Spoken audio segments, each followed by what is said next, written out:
everybody. I know it's late into the day, so I hope you can you still have some energy for me and for what I have to share today. It's a pleasure to be here. As mentioned, I'm Andrietta. I'm one of the partners at TLCom Capital. We're a venture capital fund investing in tech and tech-enabled businesses across the continent. Our sweet spot is at the seed and Series A stage. And yes, we just closed our second fund, which is very exciting at this time. So today I'm here to talk to you about scaling across the African continent. I've been in and around Africa Venture Capital for the last 10 years. So I'm going to be sharing from my experience, from the experience of our founders, as well as other companies that we've observed within the ecosystem. All right, and what I plan to cover is first this point around should I go deep in my market? So here scale is around geographic expansion. So should I go deep in my home market, or should I think about breadth and go into other countries? Then if you decide yes, you want to go across other country, I'll talk a bit about the when, the where, and the how. And then give a bit of a trends around what we're seeing other Africa tech startups do in terms of this decision about how do I think about scaling. And then quickly, I'll just go over 2 case studies of one company that scaled organically, and then another company that did some M&A acquisitions, and then summarize that. All right, so why scale, right? So the point of scale is around how do you get more growth? How do you build a competitive advantage for yourself?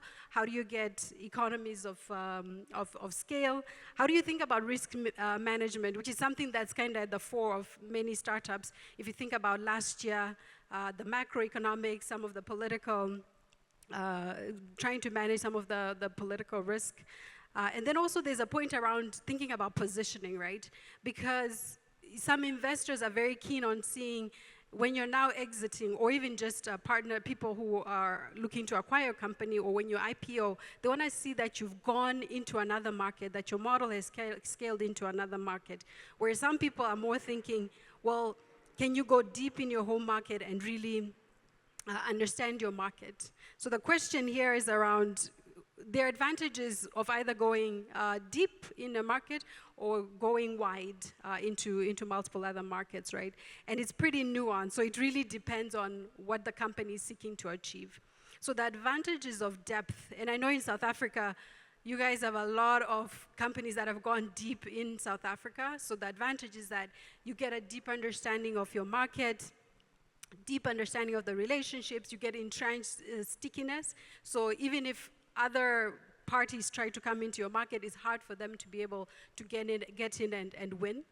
I think the other point is also around product market fit, which can be easier to get at the earlier stages, but we've noticed that as companies start to scale, you need to change how you do your business. So you might lose product market fit by being in a lot of markets.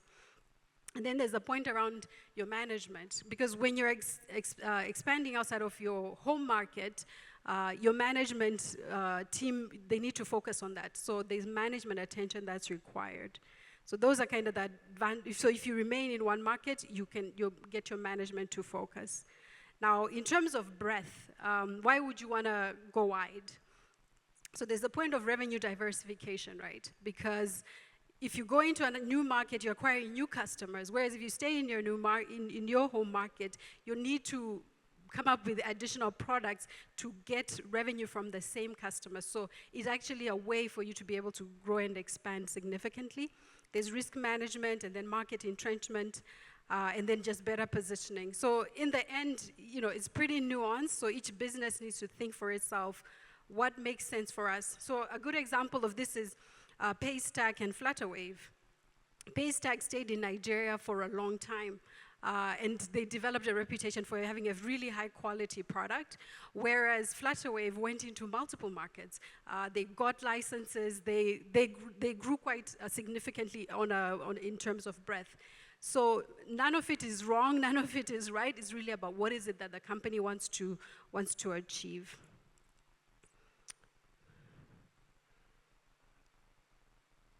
Okay. Is it moving? Oh, okay, sorry. This one is not moving. Okay. So now the next question about the when, where, and how.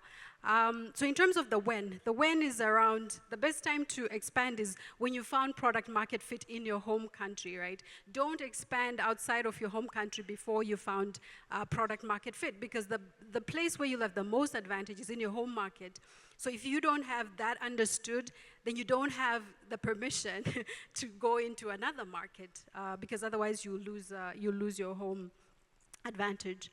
And then on the where, there's quite a lot of research that you need to do on a macro level as well as on a micro level to understand, I'm going into this new market, what are the economic dynamics, the GDP, the population, the language, how does that interface with my business model, and how does it impact my business model drivers? And then you go on the micro level, so really understanding the consumer, and then the supply chain around that. Now, in terms of the how, here, okay. So in terms of the how, which is the last block there, it's missing on the slide. Here, I'll just share like 4 lessons from some of our companies and our experience. One is there's definitely need for localization. There's no plug and play. There's at least some element of your business that you will need to adjust as you go into a new market. There's also another piece around management attention. You need to make sure that you allow time for somebody within the management team to actually go into that market, live there, and learn about the market. And then there's a question of, okay, should I acquire another company or should I go in organically? So if your business model, if you're able to execute your business model directly into a new market, then it's better probably to go organically. But if it's vastly different, then you might not consider, okay, maybe it's better for us to acquire a player that's there so that we can move in faster and have quicker understanding of the market. There's also the point of availability of targets. You may want to acquire, but if there's no one to acquire, then you have no choice but to try go organically. We've seen a bunch of companies, especially in Nigeria, where they go in and acquire a company because of the license. So the central bank or whoever the regulator is not issuing new bank license, for example. So you acquire a bank or microfinance institution, and then just for the license. So it's also important to understand, what am I acquiring? Is it the brand? Is it the people? Is it the customers? So just needing clarity around that. And then the last point is around being curious and having a dose of humility, I say. I think you're going into a new market, people are already doing things the way that they do things, right? So you need to be able to understand the market in order to actually create a product that fits for them. So yes, maybe your market is bigger, yes, your market is more sophisticated, but in this new market, you really need to understand it. All right, so this slide just shows on the right side what different companies have done. So you can see there are many logos, meaning some companies expand, so within 4 years they go out, others stay in their home market. And they're within the TLCom portfolio, when I looked, so about 55% of our portfolio companies expanded to another country within 4 years, which is a lot. And part of it, I think, is a representation of just the fragmentation. It's a country with 54, it's a continent with 54 countries. So in order to build a sizable business, there's an element of, okay, you need to go out. Our GTB in Africa is about 90% of India, and slightly higher than Brazil. So we just have smaller markets. So I think that's part of the drivers of the companies expanding out of their home markets. So in terms of what drives a decision to expand or not to another market? I've mentioned some of this earlier, but I think what you will see is that one is the market size. A lot of the companies that stayed in their home markets were either in South Africa, Kenya, or Nigeria. So there you can build sizable businesses. And then there's a piece around kind of the sector itself, like how much can you extract from that sector? There's a point around business model complexity.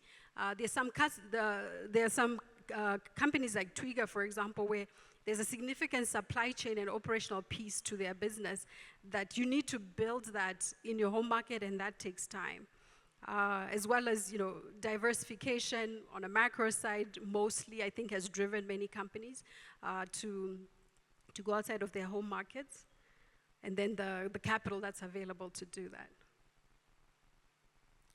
All right, so just quickly, this is a company, this is a software business that decided to expand from Nigeria to Kenya. I just want to talk high level about it. And the way they thought about kind of the rationale for expanding is they're in enterprise software. There are a limited number of enterprise clients in each of the markets, right? So you need almost to think about which other markets can I go to. They were looking to diversify, and also they saw emerging competition in other markets in a business that's where the switching cost is very high. So they thought, okay, now is a good time for us to go out. So for them, they chose to do it organically. And part of the reason is around the fact that they're selling a product, right? It's an enterprise software, piece of software. So if you acquire another business that's already selling its own software, so it becomes, the integration can be quite arduous. They also looked at, okay, can we scale with channel partners? So their go-to-market strategy was around working with channel partners, which is interesting for enterprise software businesses because you need deep relationships in order to actually do an enterprise sale. So some of the learnings from this experience, one was what they found is that you need the founding team to be in market. So no matter where you're expanding to South Africa, to Kenya, to Nigeria, somebody in your founding team needs to go to market, live there and understand the market. Because so part of it, you're trying to get the new team to understand what is the culture. So it was almost like the founder was explaining that he was translating Nigerian to Kenyan because there can be a significant disconnect there. So there was some localization. For them, they found that you need to go lean and optimize for revenue. And also to go in and hire middle management and not the head first, because you don't yet fully understand the market. So after you've understood the market, you have some of the middle level management, then you can now hire a head because now you know what you're hiring for, right? Because if you just go in and first hire a head, in their experience, that wasn't very successful. And then the second company is a fintech company that scaled across Africa through M&A. And for them, the rationale was around a land grab. So they were operating in a space where there were no other players. So in their minds, they were like, let's go in and establish ourselves quickly. There were actual acquisition targets, affordable acquisition targets for them to take over. And also there was another point around their business model, which is the deeper you go into a market, the less the credit quality becomes weaker because so initially you're lending to the top tier clients, and then now you have to go to like triple B, triple C clients. So if you're in more markets, then you're able to get the cream of kind of the people that you're working with. So this allowed them to be able to scale pretty fast across the continent, which served them well. I think some of the learnings are similar to the enterprise business, but I think the ones to highlight is, one was around founder alignment. Because they were acquiring other businesses, they needed to understand, is the founder of this new company, can they fit into our DNA? And for them, like, their acquisitions were both equity and cash, and equity to make sure that they still skin in the game for the founder that's coming in. There was also a point around the staff. So they acquired some businesses that had people. And those people, there were some who were believers and some who were non-believers. So just understand that you're going to have those categories of staff. So you can go in and believe, this is believers in the vision of this company. So people are typically skeptical, nervous, they don't know what's going to happen. So, go in, train the ones you can train, but some of them are going to fall away in terms of they just won't fit within the culture and they'll leave the company. I think also another point around M&A is to try and acquire 100% of the business, or at least have control of the major critical decisions, because when it comes to, say, for example, strategy or exit, if you don't have control and then you have a founder in a particular market who's not on board, it will be very challenging to scale the business, or even if you're thinking about doing an IPO. All right, so in conclusion, I know this was very fast. There's a lot of depth underneath all that I've said, so I'm happy to also have conversations on the side. It's a lot of years of experience. So to conclude, I think the main points are whether to go deep or to go broad in your market expansion is fairly nuanced, so take the time to do the research and understand. First, find product market fit at home. Make sure that that's solid so you don't lose your home ground while you're busy trying to fight in another market. It's going to take significant C-level focus, so you should plan for it. It's about people, people, people. The people you send in market, the people you're going to acquire or you're going to hire. So how do you think about that and making sure that that's successful, because they're the ones who will exit. You need to localize, go lean, track KPIs, scale back if it's not working. That tried to launch in South Africa actually, and what they realized quickly early in the game is actually the market is very different. Like, it was fundamentally different to the model that they were operating in. So they decided to pull out because they were just at a stage where they didn't have the resources to plug in and actually win in South Africa. Another company launched in Asia, and they found out the licensing regime was off. The competitive landscape was much fierce than they thought. So they pulled out. I know sometimes there are egos around this, but I think it's better you lose less, at the upfront rather than invest a lot when you can see there's no end in sight.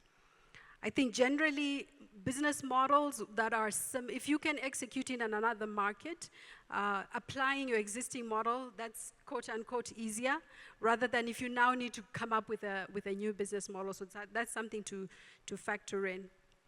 And then finally, I think the continent needs consolidation, right? In terms of given the fragmentation, in order to actually build businesses that scale at a VC level, we need to think about other markets, how we can operate and collaborate in other markets. All right, thank you.